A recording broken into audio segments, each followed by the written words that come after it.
RS brothers లో ఆషాఢం KG sale మళ్ళీ మొదలైంది. మరెన్నో క్రేజీ ఆఫర్స్ లు ఖైదీ చేయండి ఆర్ఎస్ బ్రదర్స్.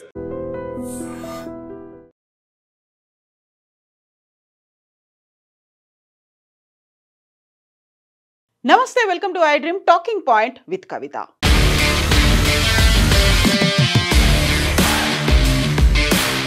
ఎయిర్ ఇండియా విమానం బోయింగ్ 787 డ్రీమ్ లైనర్ క్రాష్ తర్వాత ఏఐబి రిపోర్ట్ తన 15 పేజీల రిపోర్ట్ ఇచ్చిన తర్వాత రోజుకొక అంశం, రోజుకొక వార్త తెర మీదకి వస్తున్నాయి. అనుమానాలు, అభిప్రాయాలు ఎలా ఉన్నప్పటికీ వాటన్నిటినీ సాంకేతికంగా ఇప్పుడు ఛేదించాల్సినటువంటి అవసరం అయితే ఉంది. ఏఐబి తన ప్రిలిమినరీ రిపోర్ట్ని 15 పేజీల రిపోర్ట్ని 30 రోజుల్లోపు అందించాలి కాబట్టి అందించింది. అందులో కాక్పిట్ వాయిస్ రికార్డర్లో రికార్డ్ అయినటువంటి 2 మాటల గురించి మాత్రం ప్రత్యేకంగా మెన్షన్ చేసింది. దాంతో యుఎస్ మీడియా అంతా ఆ తప్పు కమాండ్ అండ్ కంట్రోల్ సుమిత్ సబర్వాల్దే అన్నట్టుగా తేల్చిపడేయడంతో డీజీసీఏ కొంచెం సంయమనం పాటించండి, అప్పుడే కంక్లూషన్స్కి రాకూడదు అంటూ యుఎస్ మీడియాకి అయితే ఒక సజెషన్ అయితే ఇచ్చింది, ఒక అడ్వైజరీని జారీ చేసింది.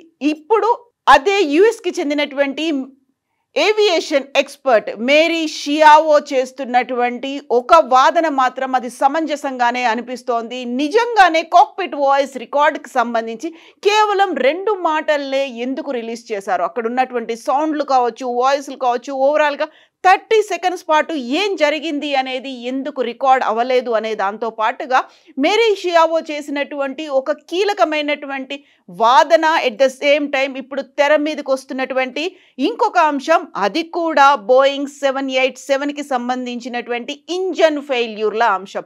2 ఇంజన్లు ఫెయిల్ అవ్వడానికి ప్రధానమైనటువంటి కారణం అక్కడున్నటువంటి కమాండ్ అండ్ కంట్రోల్ లేకపోతే first flight officer, pilot, co pilot వీళ్ళిద్దరి మధ్యలో జరిగినటువంటి సంభాషణ మాత్రమేనా? అది కేవలం అక్కడ కాక్పిట్లో జరిగినటువంటి ఒక ఇంజన్ కాక్పిట్లో ఉంటే ఇంకొక ఇంజన్ టెయిల్ ఎండ్లో ఉంటుంది. ఈ 2 ఇంజన్లు ఎట్ ఏ టైం ఫెయిల్ అవ్వడానికి అక్కడ హ్యూమన్ ఎర్రరే ఉంది అన్నట్టుగా, అది కూడా సుమిత్ సబర్వాల్కి డిప్రెషన్లో ఉండడం, ఒత్తిడికి లోనవ్వడం వల్ల ఆయనే చేశాడు అన్నట్టుగా యుఎస్ మీడియా కథనాలు రావడం, అందులోనూ ప్రధానంగా వాల్ స్ట్రీట్ జర్నల్ దాన్ని వెరీ ఫస్ట్ టైం మెన్షన్ చేయడం, దాన్ని మిగతా పేపర్లు కూడా క్యారీడ్ అవుట్ చేయడంతో మేరీ షియావో చేస్తున్నటువంటి వాదన మాత్రం చాలా డిఫరెంట్గా ఉంది. అది హ్యూమన్ ఎర్రర్ అయి ఉండదు.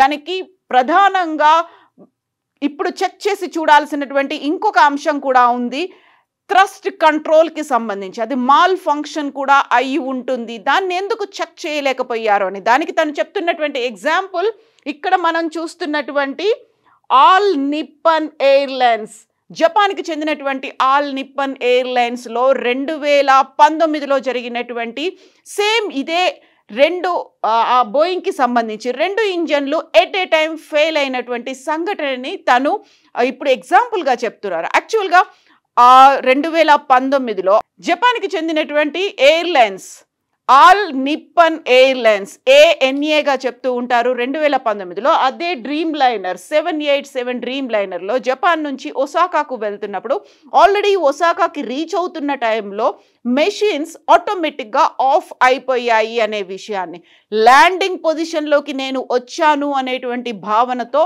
ఆ మెషిన్స్ అనేవి, ఆ ఇంజన్స్ అనేవి స్విచ్ ఆఫ్ అయిపోయాయి. అదే సంఘటన ఎయిర్ ఇండియా అహ్మదాబాద్లో కూడా జరిగి ఉంటుంది అనేది. వాటికి ఆటోమేటిక్గా స్విచ్ ఆఫ్ అయ్యేటువంటి ఒక కెపాసిటీ ఉంటుంది. ఆ టైంలో ఈ ANAకి సంబంధించినటువంటి డ్రీమ్ లైనర్ ల్యాండింగ్ టైంలోనే అది నేను ల్యాండ్ అయిపోయాను, నేను ఇప్పుడు ల్యాండ్ మీద ఉన్నాను అనే భావంతో 2 ఇంజన్లు ఆటోమేటిక్గా స్విచ్ ఆఫ్ అయిపోయాయి. చివరికి అక్కడ ఉన్నటువంటి విమానాశ్రయ అధికారులు దాన్ని ఇతర వాహనాలతో రన్వే మీదకి ప్రాపర్గా తీసుకురావాల్సినటువంటి సిచ్యువేషన్ అనేది 2019లోనే ఏర్పడింది. దాన్ని ఎందుకు మనం గుర్తు చేసుకోలేకపోతున్నాము?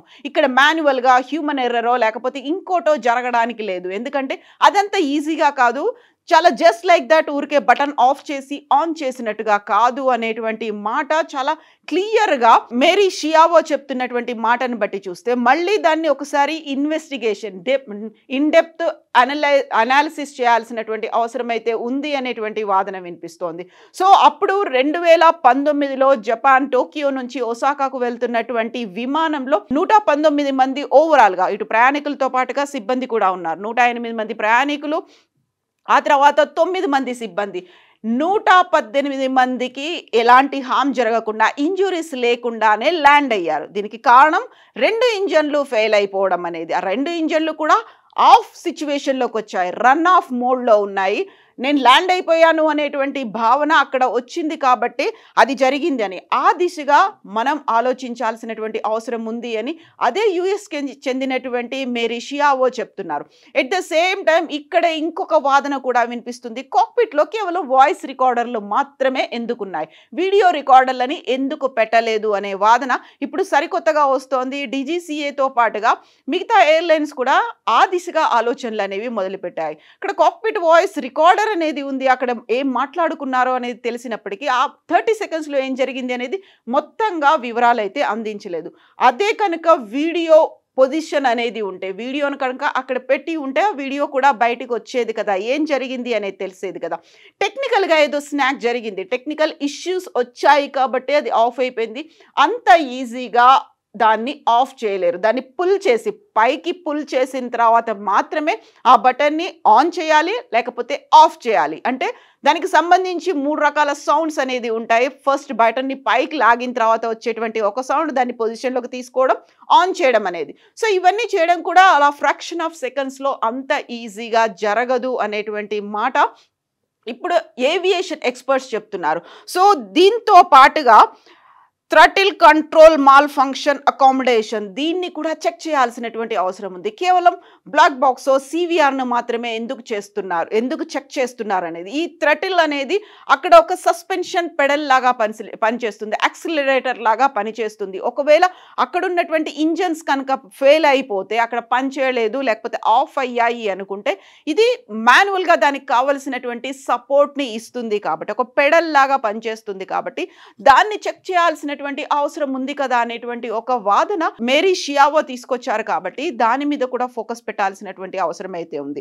ఫర్ నౌ ఇప్పటికైతే రోజుకు ఒక అంశం తెర మీదకి వస్తోంది కాబట్టి అక్కడ సివిఆర్లో వచ్చినటువంటి వాయిస్లు, విన్నటువంటి వాయిస్లు పైలట్, కో పైలట్ మాత్రమే ఒకరు ఆఫ్ చేశారంటే లేదు నేను ఆఫ్ చేయలేదు అనే మాట, దాన్ని బేస్ చేసుకుని అక్కడ వాళ్ళు ఆన్ చేయలేదు, అది మాన్యువల్గా జరగలేదు కాబట్టి అది ఆన్లో ఉండాల్సింది ఆఫ్ అయిపోయింది, అది ఆఫ్ చేసావా అని అడిగారు, నేను చేయలేదు అన్నారు. అంటే అది మాన్యువల్గా వాళ్ళు చేసినటువంటి పని కాదు, అంటే ఇంకొక రూపంలో జరిగి ఉంటుంది కాబట్టి టీసీఎంఏను కూడా చెక్ చేయాల్సినటువంటి అవసరం ఉంది అనేది.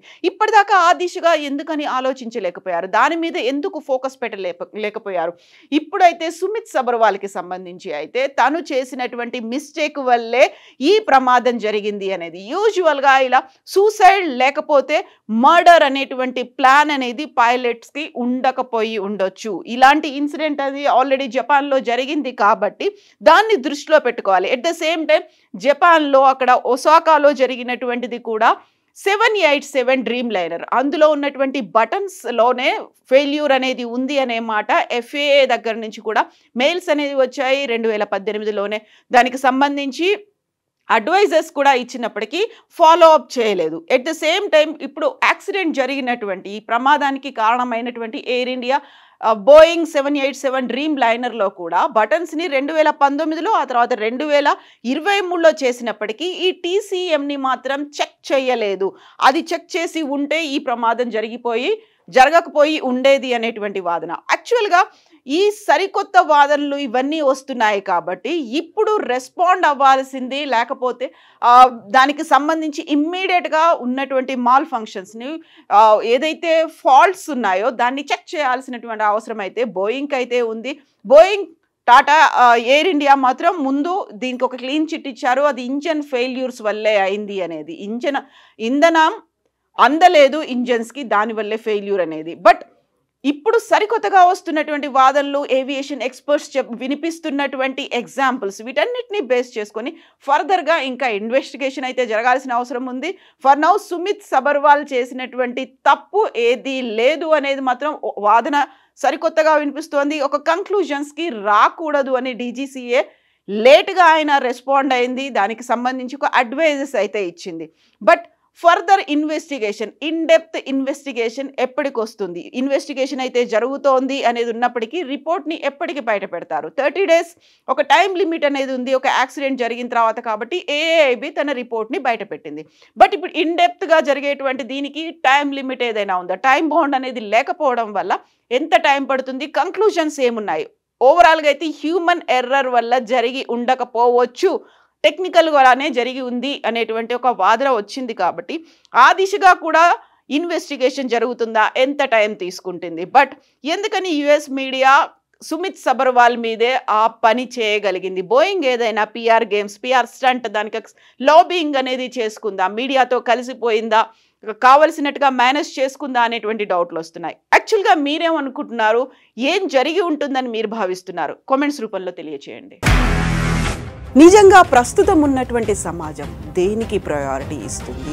ఆర్థిక సంబంధాల చుట్టూ మాత్రమే తిరుగుతుంది. మళ్ళీ ఎన్నికలంగానే చాలా విరక్తి కలుగుతాను. మంచి అనిపిస్తుంది కదా, లేడీస్ కూడా ఛాలెంజింగ్ జాబ్స్ చేసినప్పుడు చాలా బాగుంటది. ఫుడ్ డెలివరీ ఇవ్వటానికి వెళ్ళినటువంటి డెలివరీ బాయ్ అనిల్ పై కళ్ళ ముందు